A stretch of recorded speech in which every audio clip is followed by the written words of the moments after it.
M4 세대란 말 혹시 들어보셨는지요? M4 세대란 말은 사회 경제적 압박으로 인해서 연애, 결혼, 주택, 꿈 많은 것을 포기한 세대를 지칭하는 용어로서 이 N가지 숫자 앞에 3을 넣으면 3포 세대, 또 5를 넣으면 5포 세대. 요즘에 인터넷 보니까 9포 세대도 있더라고요.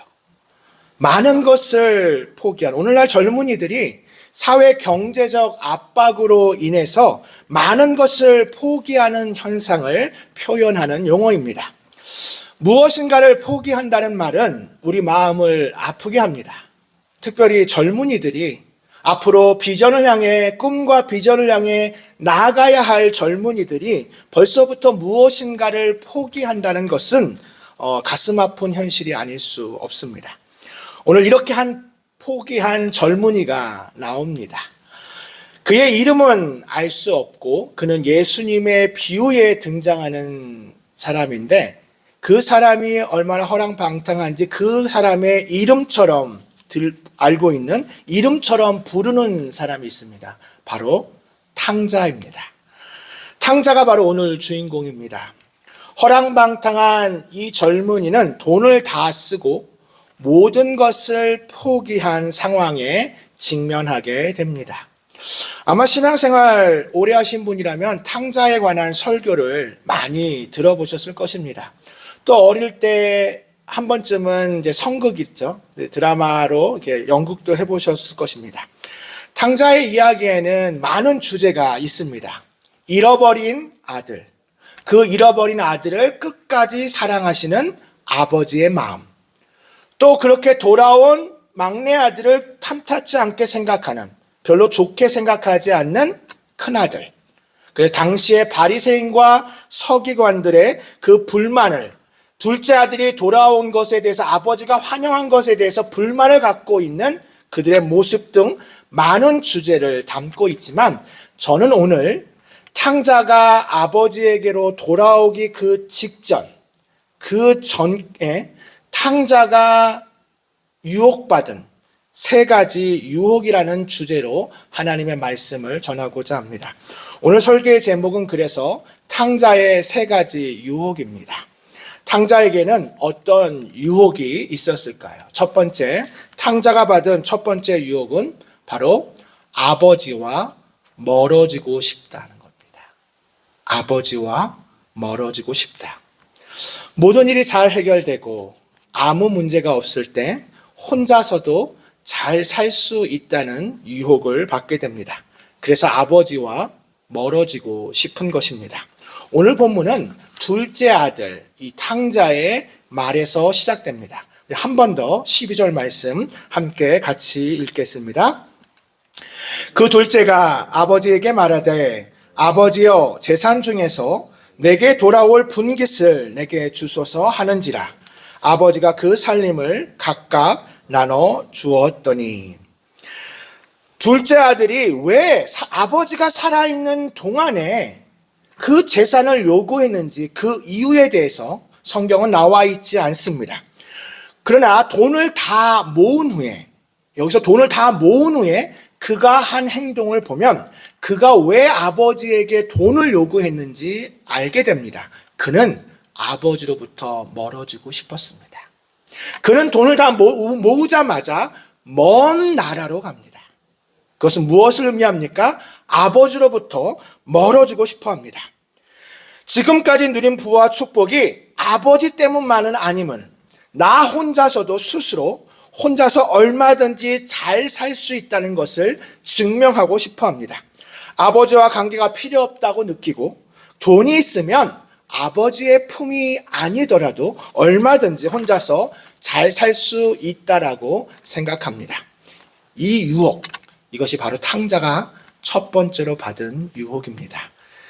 유대 상속의 신명기 21장 17절에 보면 유대인들이 그 아버지의 재산을 어떻게 상속했는지 나옵니다.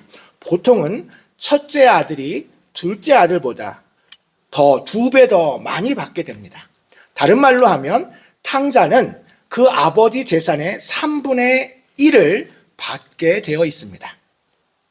그런데 그 유대 전통에 따르면 아버지가 살아있을 동안에 그 상속, 그 분깃을 요구할 경우는 자기에게 떨어지는 몫이 더 적어집니다.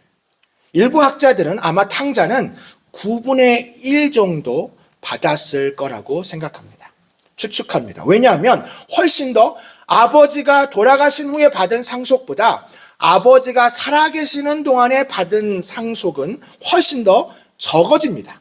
그럼에도 불구하고 탕자는 아버지에게 아버지가 살아있는 동안에 아버지에게 그 재산을 요구합니다. 이유는 간단합니다. 빨리 아버지와 멀어지고 싶기 때문입니다. 자신의 몫을 성급하게 요구하는 그 아버지를 떠나고자 하는 강렬한 욕망이 있었기 때문입니다. 그냥 독립하는 마음, 그런 마음이 아니라 그 내면에는 아버지와 멀어지고 싶은, 그래서 내가 주인 되고 싶은 마음, 혼자서도 잘할 수 있다라는 그 자신감입니다. 내 힘으로 할 수 없을 땐 하나님 아버지를 의지하지만, 가난한 심령으로 하나님을 의지하지만, 내가 무엇인가 잘 될 때 우리는 아버지 하나님 필요 없이 물질의 힘만, 나 자신만을 가지고도 살아갈 수 있다고 믿습니다. 더 멀리 갈수록 아버지와 멀어질 수 있다면 그것은 탕자는 그만큼 자신감이 있었다는 겁니다. D.L. 무디 목사님은 이 탕자의 이야기를 이렇게 생각하고 해석한 적이 있습니다. 한 아버지와 그의 방탕한 아들에 대한 이야기를 들은 적이 있다고. 모디 목사님은 그 어머니는 방탕한 아들로 인해서 슬픔으로 죽었습니다. 어느 날 저녁 아버지는 아들이 평소와 똑같이 술과 도박에 빠지기 위해 나가려는 아버지가 그 아들을 향해 말합니다. 아들아, 어머니가 죽은 이후 내가 너와 함께 저녁을 먹은 시간이 거의 없구나. 그래서 오늘 밤은 나와 함께 좀 있지 않을래? 아들이 대답합니다. 싫어요. 여기는 너무 외롭고, 그리고 나에게는 여기는, 이 집은 흥미로운 게 하나도 없어요. 나는 나가야겠어요. 아버지는 눈물을 흘립니다. 그리고 결국 이렇게 말했습니다. 아들아, 너는 너의 어머니를 괴롭게 한 것처럼 나 또한 괴롭게 하는구나. 네가 오늘도 그렇게 망가질 각오라면, 그래서 아버지는 그 문 앞에서 눕습니다. 네가 진짜 나가고 싶다면 나를 밟고 나가렴. 그러자 아들은 그 아버지를 밟고 문 밖으로 나갑니다. 그 아들은 아버지의 몸을 밟고 지나갔습니다. 아버지의 사랑을 짓밟고 외면한 채 나가버린 것입니다. D.L. 무디 목사님은 오늘 탕자의 이야기를 이렇게 해석했습니다. 재산을 요구하고, 아버지가 살아계신 동안에 재산을 요구하고 먼 나라로 가는 모습을 이렇게 표현한 것입니다. 무디 목사님의 이 설교의 핵심은 바로 이 순간만큼은 탕자는 아버지의 마음은 조금도 생각하지 않는다는 것입니다. 아버지가 얼마나 가슴 아프고 아버지가 얼마나 힘들 거라는 걸 조금도 생각하지 않습니다. 우리는 너무나 잘 압니다. 아들이 떠난 이후에, 탕자가 그렇게 떠난 이후에 하루도 쉬지 않고 아들이 혹시라도 올 그 길목에 서서 그 아들을 애타게 기다리는 그 아버지의 마음을 조금도 생각하지 않고, 그러나 아버지의 마음을 전혀 생각하지 않는 탕자, 아버지로부터만 멀어질 수 있다면, 이것이 바로 탕자가 받은 첫 번째 유혹입니다. 두 번째 탕자가 받은 유혹은 바로 문제를 자기 힘으로 해결하려는 유혹입니다. 문제를 오직 자기 힘으로 해결하는 유혹입니다. 그렇게 자신만만하게 탕자는 먼 나라로 떠났습니다. 아버지로부터 먼 나라를 떠나서 아무 문제가 없어 보였습니다. 돈은 충분히 있었고 재산을 낭비할 만큼 여유가 있었습니다. 함께하는 친구들이 있었습니다. 그리고 돈이 다 없어질 만큼 그는 걱정 없이 살아도 될 것 같은 그런 미래가 보일 것 같기도 했습니다. 그러나 그것은 착각이었습니다. 이내 그 나라, 그 먼 나라에 흉년이 들고 궁핍한 삶이 시작됩니다. 함께하던 친구들, 그렇게 함께 돈을 낭비하던 절친한 친구들은 그가 곧 돈이 없어지자 이내 그를 떠났고, 그가 탕자는 자기가 돈이 있을 때만 친구가 함께한다는 사실을 몰랐습니다. 그때 그가 받은 또 다른 두 번째 유혹이 찾아옵니다. 그것은 바로 그 문제를 자기 힘으로 혼자 해결하려는 유혹입니다. 그는 그 먼 나라 백성 중에 한 사람에게 붙여 삽니다. 그 일은 바로 돼지를 치는 일이었습니다. 갑자기 돼지 하니까 삼겹살이 생각나고 먹고 사는 일에는 문제가 없었겠구나라고 생각하는데, 유대인들은 지금도 돼지를 먹지 않습니다.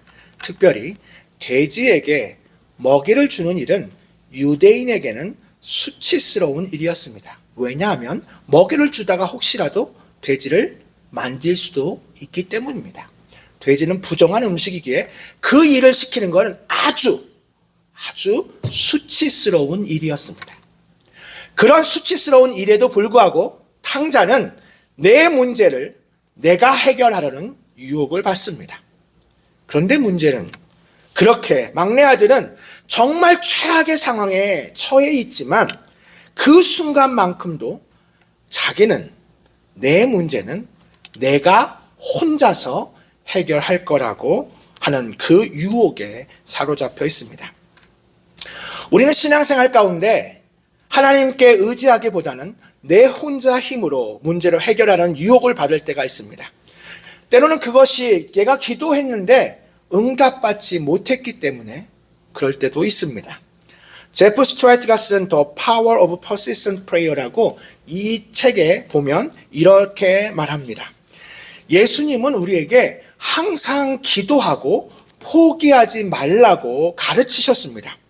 하나님이 귀가 먹어서가 아닙니다. 하나님이 우리의 요청에 응답하기 위해서 하나님이 너무 힘드신 것도 아닙니다. 하나님이 응답하기를 원하지 않으시는 것도 아닙니다. 예수님이 그러나 우리에게 항상 기도하고 포기하지 말라고 가르치신 이유는 바로 그 기도 자체가 힘을 지닌다는 사실을 우리가 알기를 원하신 것입니다. 우리는 기도할 때마다 하나님의 능력이 발산된다는 것을 알아야 합니다. 우리가 혹시 가족 중에서, 불신자 가족 중에서 그분들이 예수님을 믿도록 기도하고 있습니까? 때로는 그 기도가 응답받지 않는 것처럼 느끼지만 우리는 그 기도를 통하여 하나님께서 그 사람에게 점점 압력을 가한다는 것을 알아야 합니다. 친구들이 일상에서 어려움을 겪고 있습니까? 우리의 기도가 하나님으로부터 그 능력을 발산하여 점점 더 많은 힘을 전해주고 있다는 것을 알아야 합니다. 직장에서 누군가와 어려움을 겪고 있습니까? 하나님께 기도드리는 그 기도를 통하여 어려운 상황에 있는 그 상황에 하나님의 능력이 다가오고 있음을 우리는 알아야 합니다. 기도는 결코 소극적인 행동이 아닙니다. 기도는 적극적이고 능동적인 사역입니다. 하늘의 힘을, 하나님의 능력을 움직이는 그 힘에 우리가 기도를 통하여 힘을 보태고 있는 것입니다. 탕자의 두 번째 유혹은 이 수치스러운 순간, 정말 돼지를 치는 그 수치스러운 순간에도 그는 그 문제를 혼자 해결하려고 하고 있습니다. 돼지에게 먹이를 주는 일이 모든 유대인들이 꺼려하는 그 일을 하면서까지도 그는 일단 아버지로부터 멀리 먼 나라에 머물고자 합니다. 그것이 바로 탕자가 받은 두 번째 유혹입니다. 오늘 탕자가 받은 세 번째 마지막 유혹은 바로 자포자기의 유혹입니다. 자포자기. 탕자는 혼자서도 해결하려고 했습니다. 내 문제를 더 이상 내 스스로 혼자 해결하려고 했는데 더 큰 문제가 생깁니다. 그것은 뭐냐면 바로 흉년이 얼마나 오래되었는지 돼지가 먹는 쥐염 열매, 그 돼지가 먹는 쥐염 열매조차 먹을 수 없게 됩니다.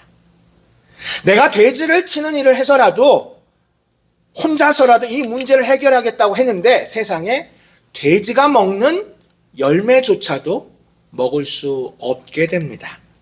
탕자는 이제 모든 것을 포기합니다. 돼지들이 먹는 그 쥐염 열매조차 내가 먹을 수 없다면 어찌 보면 나는 지금 돼지보다도 못한 상황이구나. 나는 오히려 돼지보다도 못한 상황이구나. 그는 그때서야 비로소 아버지를 생각하게 됩니다.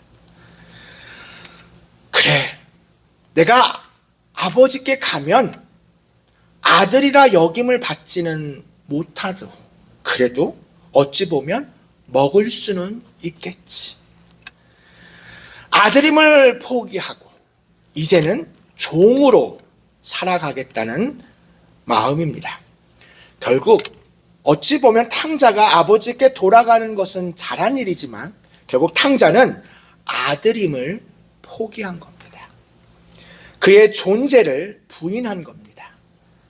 모든 것을 포기하는 유혹, 바로 이것이 자포자기의 유혹입니다.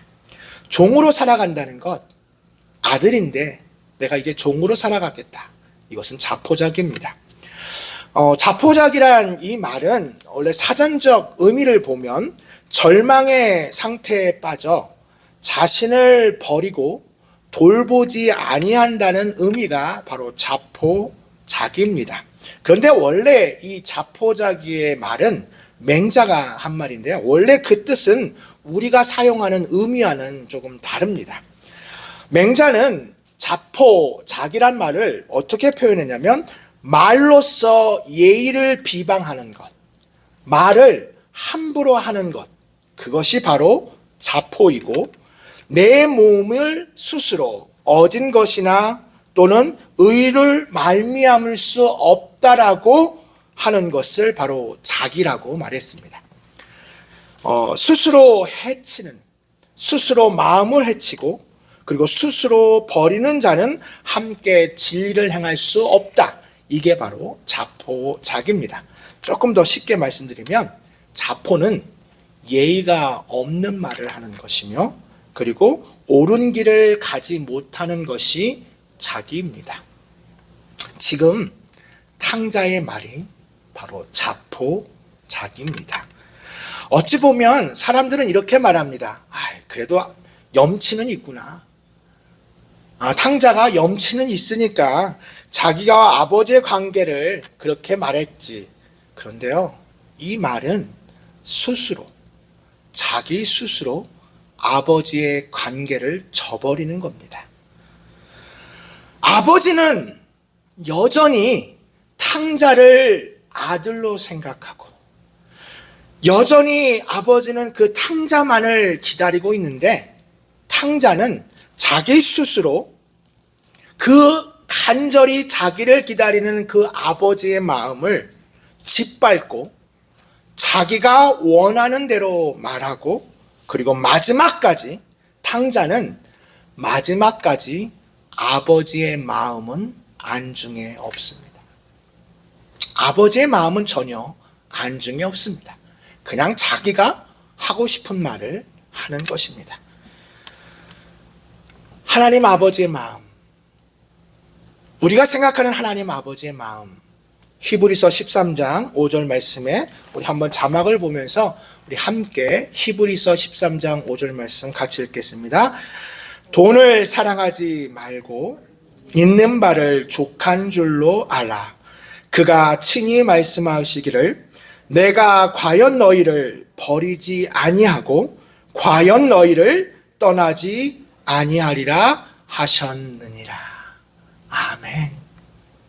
탕자는 돈을 사랑하고 탕자는 아버지와 멀어지려 했지만 아버지는 단 하루도 쉬지 않고 아들을 기다리며 아들이 돌아오는 그 길목에 서서 잃어버린 아들이 돌아오기를 간절히 기다리고 있는데 탕자는 이제 스스로 난 이제 종이 될 거야.